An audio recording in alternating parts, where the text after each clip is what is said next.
A paz do Senhor, meus irmãos. Sejam bem-vindos a mais uma aula da nossa querida Escola Bíblica Dominical. E hoje dando prosseguimento aos estudos do primeiro trimestre de 2021, aqui na classe dos adolescentes. Nesse trimestre estamos estudando aí o tema Aprendendo com as Cartas. Estamos estudando e nos aprofundando nas epístolas paulinas, nas 13 cartas escritas pelo apóstolo Paulo. E hoje, dando prosseguimento a esses estudos, vamos estudar a lição de número 7. Estamos aí chegando à metade desse primeiro trimestre de 2021, exatamente na metade. Lição 7. Vista-se do que é bom. O texto bíblico da lição de hoje, que serve como base para a lição, se você aí não tem a lição em mãos e quer acompanhar esse estudo, faça a leitura desse texto, Colossenses capítulo 3, do versículo 1 ao 16, que serve como base para a lição que nós vamos estar estudando hoje.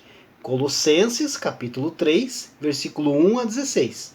Como o próprio texto aí destaca, Colossenses, então a lição de hoje vai ser a respeito da carta de Paulo aos Colossenses, a igreja em Colosso. O destaque da nossa lição, queridos, está lá em Colossenses, capítulo 3, versículo 12, que diz assim: Vocês são o povo de Deus. Ele os amou e os escolheu para serem dele. Portanto, vistam-se de misericórdia, de bondade, de humildade, de delicadeza e de paciência. Queridos irmãos, a nova vida em Cristo não é feita somente pelo despojo de algumas coisas erradas, não é verdade? Muitas pessoas até poderiam parar de beber, de fumar, de roubar, adulterar ou cometer outros pecados. Mas isto em si, queridos, não os tornariam cristãs. Mesmo se deixassem de fazer qualquer pecado desde agora até as suas mortes, mas não se revestissem do novo homem, segundo a imagem de Cristo, elas não alcançariam a salvação. O que importa, queridos, não é a quantidade de coisas erradas que foram deixadas para trás ou que nós deixamos de fazer, e sim a obediência a Deus, a obediência ao Senhor. Paulo fala aí da nova vida em Cristo como um revestimento, na lição aqui de hoje. Assim como uma mudança de roupa seria óbvia no corpo, a vida cristã, queridos, deve se tornar aparente no comportamento humano. Diferente de roupa que só cobre aí o corpo por fora, o revestimento em Cristo é feito de ações que são o resultado de mudanças internas, de dentro para fora.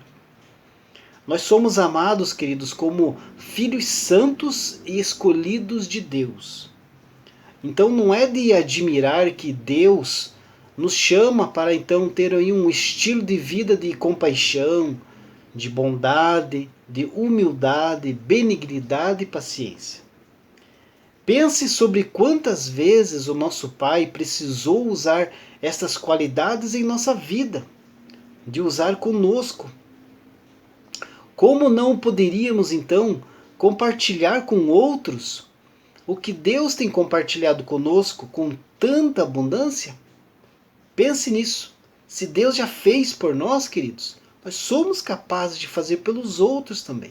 Assim, com certeza, iremos alcançar muitas almas para Cristo. Pode ter certeza disso. A nossa introdução aqui, queridos, diz assim: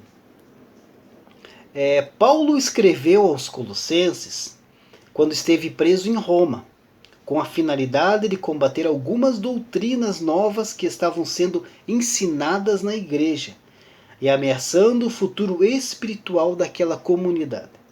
Como vemos lá em Colossenses 2:8, se você quiser acompanhar na sua Bíblia. Segundo o comentarista bíblico Warren Wiersbe, é possível perceber que esses novos ensinamentos eram uma combinação de filosofias orientais e de legalismo judaico, com elementos de uma crença que os estudiosos da Bíblia chamam de gnosticismo. Você já deve ter ouvido essa palavra, gnosticismo. Era isso que estava atacando a igreja naquela época. Esse grupo acreditava ser conhecedor das verdades profundas de Deus. Achavam-se melhores do que os outros.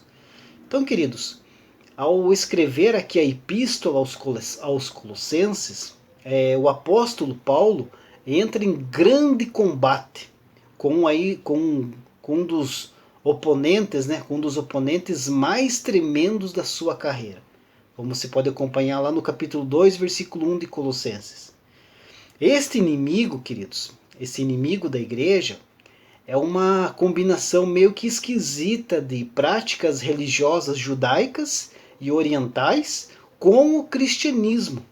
Eles fizeram ali uma salada de tudo e fizeram uma nova religião. Escritores que viveram em períodos posteriores ao do apóstolo denominaram então essa combinação de gnosticismo, como aqui a nossa lição destaca. Esta heresia sutil, porque é uma heresia, ela revelada no capítulo 2 aqui de Colossenses, não é necessariamente uma tentativa de eliminar o Cristo da religião, mas de mostrar que Jesus era inadequado como Salvador dos homens. Olha o absurdo que eles estavam alegando. Cristo segundo esse gnosticismo, esta posição aqui, essa heresia, ele era um ser criado maior do que os homens, é claro. Mas só que eles consideravam que Jesus era menor do que Deus. Um de muitos mediadores entre Deus e o homem. Eles não consideravam que Jesus era Deus. Cristo aqui é despojado da sua deidade essencial e privado da sua obra propiciatória na cruz do Calvário. Eles não consideravam a obra de Cristo como suficiente para a salvação.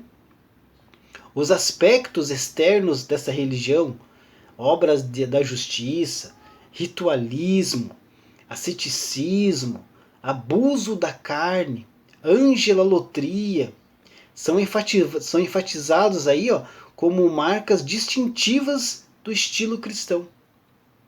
Para Paulo, queridos, tal concepção era inconcebível diante aí do seu conhecimento de primeira mão a respeito de Jesus.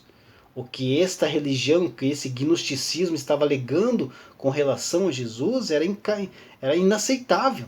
E Paulo estava combatendo essa heresia que estava entrando dentro da igreja de Colosso. Se você ler todas as cartas aqui de Paulo, aqui no Novo Testamento, as cartas de João também, de Pedro, você vai ver a presença dessa heresia em todas as igrejas primitivas, as primeiras igrejas cristãs. Então era uma heresia sutil realmente, usado pelo inimigo para infiltrar dentro das igrejas. E Paulo estava combatendo essa heresia. E com um simples golpe de classe, né? Paulo aí coloca então o quadro inteiro na perspectiva adequada. Ele colocou as coisas em ordem. Nessa carta que ele escreveu aos Colossenses, ele disse que Cristo é tudo. E ponto final. E acabou. Como nós podemos ver ali no capítulo 2, versículo 9 de Colossenses, que diz assim: nele habita corporalmente toda a plenitude da divindade. Então este conceito gnóstico ameaçou seriamente a igreja em Colossos. Foi o que ocasionou aí a reunião entre o pastor Epáfras e o apóstolo Paulo para lidar com o problema, que aí resultou nesta carta aos Colossenses que Paulo escreveu. Embora a cidade de Colosso fosse pequena e relativamente insignificante, os cristãos dali e os assuntos da igreja eram de vital importância para Paulo. Essa conjuntura estimulou então Paulo a fazer esta declaração, esta epístola, essa declaração soberba sobre a cristologia. Paulo aqui no capítulo 2 de Colossenses, ou melhor, no capítulo 1 e 2 de Colossenses, faz uma defesa de Cristo. Aqui nós vemos aqui a cristologia revelada através das escrituras de Paulo. E é maravilhoso isto. Então, nesta carta, querido, nós encontramos a maior declaração a respeito da cristologia, a maior defesa em relação à divindade e da obra de Cristo. O empreendimento de Paulo aqui, queridos, é recusar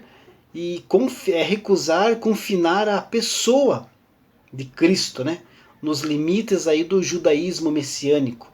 Ou então, por outro lado, negar o espaço aos sistemas extravagantes da teosofia gnóstica, na qual o Jesus histórico, queridos, fazia papel meramente subsidiário, não tinha um papel principal para eles. Paulo mostra a singularidade da fé cristã e o seu inevitável conflito com todos os outros sistemas religiosos e filosofias humanas. A singularidade prende-se à pessoa de Cristo, pois o fruto da fé nele é a justiça ética revelada em Cristo, como vemos lá em Colossenses 3:9. Paulo, queridos, isolará todos os embusteiros de Cristo e da sua posição de honra, e eliminará então a prática de formular doutrinas de acordo com a sabedoria humana, em vez de articulá-las segundo a revelação divina.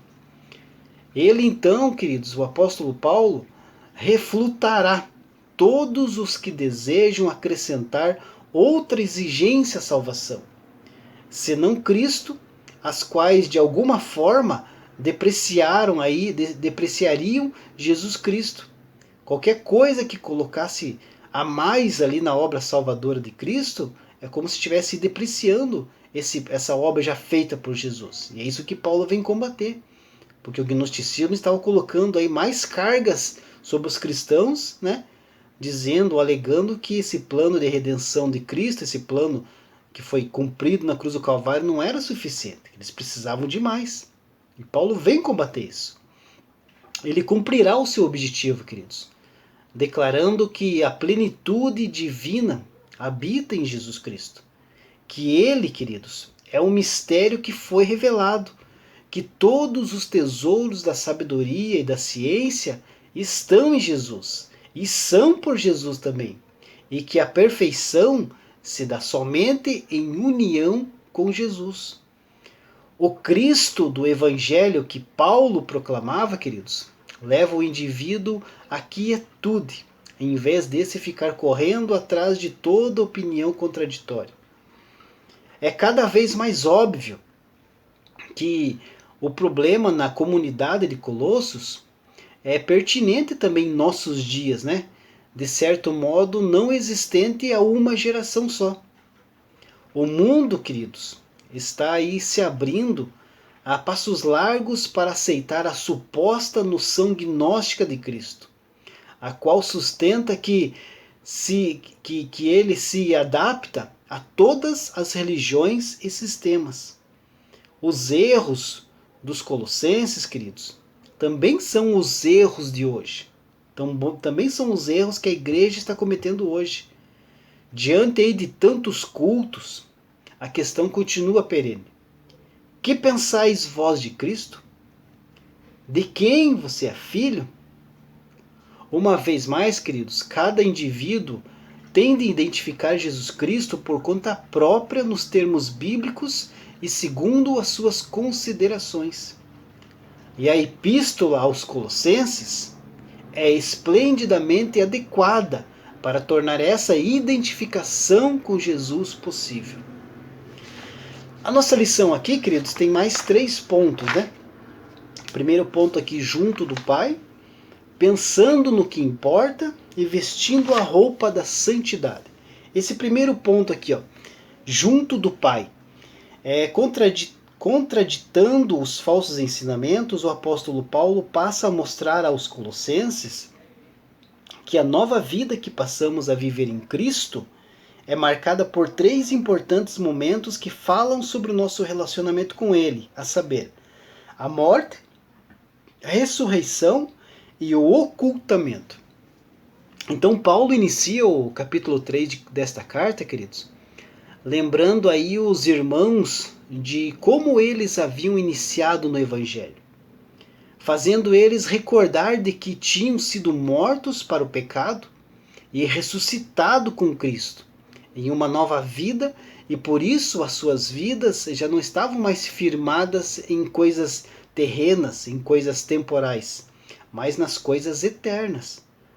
Paulo lembra aos irmãos de Colossos que a vida deles estava morta para as coisas deste mundo, e por isso não deveriam se empenhar nas coisas desta vida, e se esquecer de que neste mundo deveriam viver como peregrinos e forasteiros, se preparando sim para uma vida eterna nos céus com Cristo.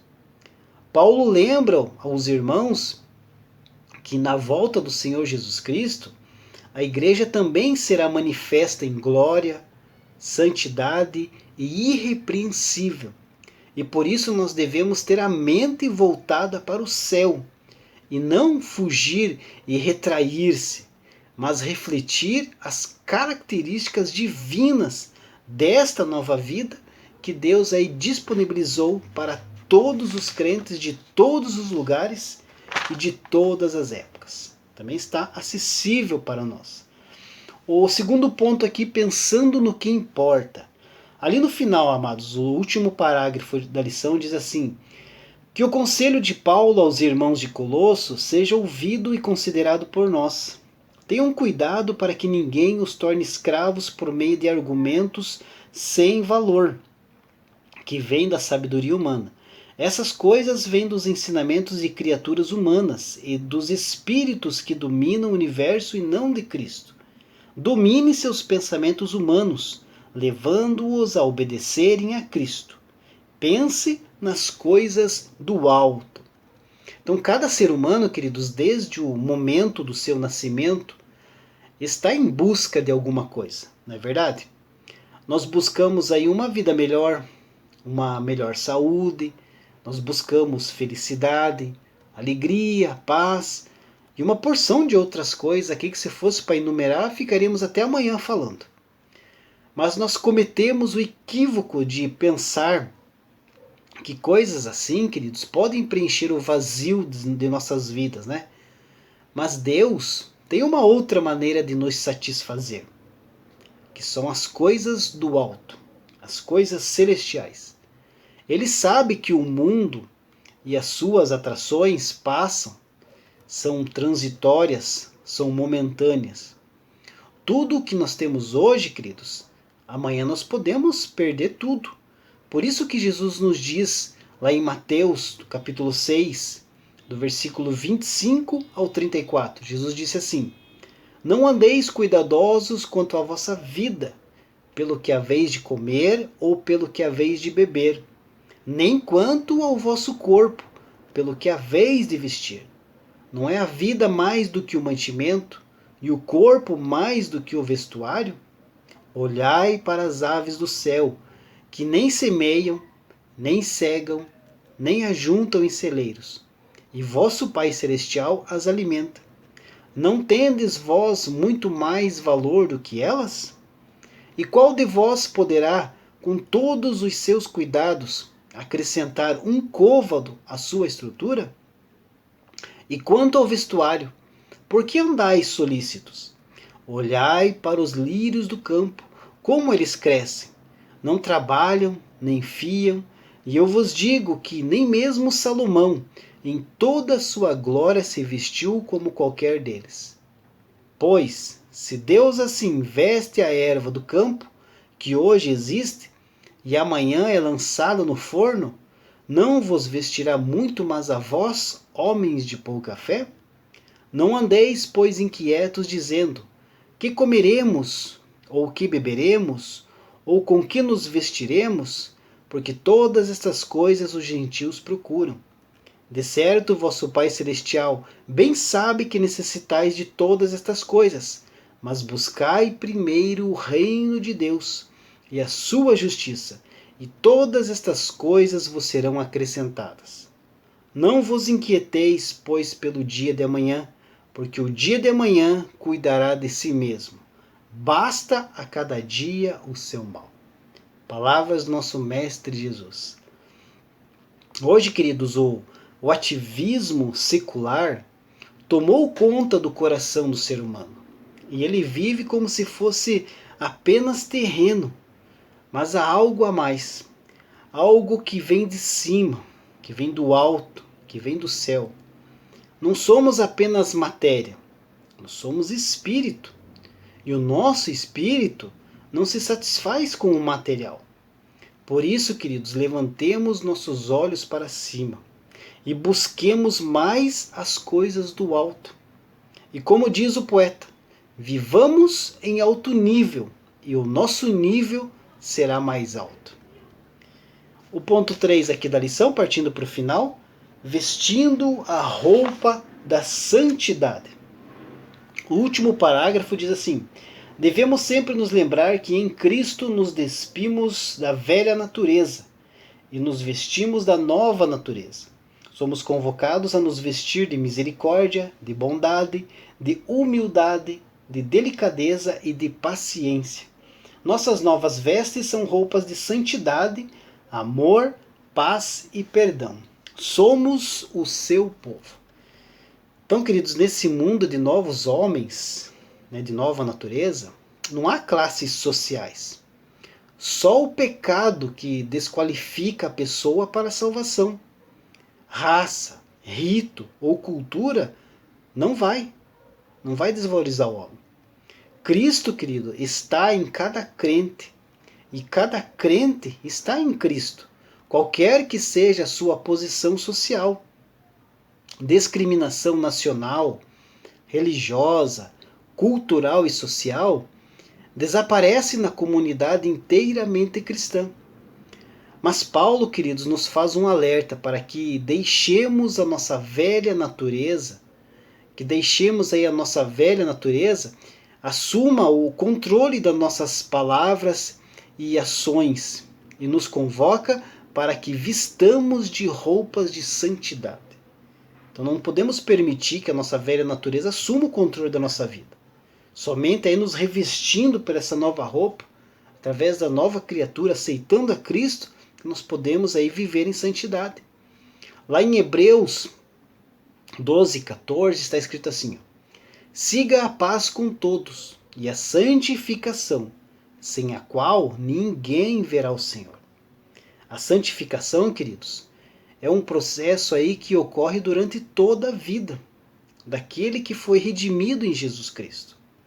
A santidade, queridos, não é um estado de completa perfeição que nós podemos alcançar nesse mundo, mas é algo que só alcançará o seu cumprimento pleno no dia vindouro do maravilhoso retorno do nosso Senhor Jesus.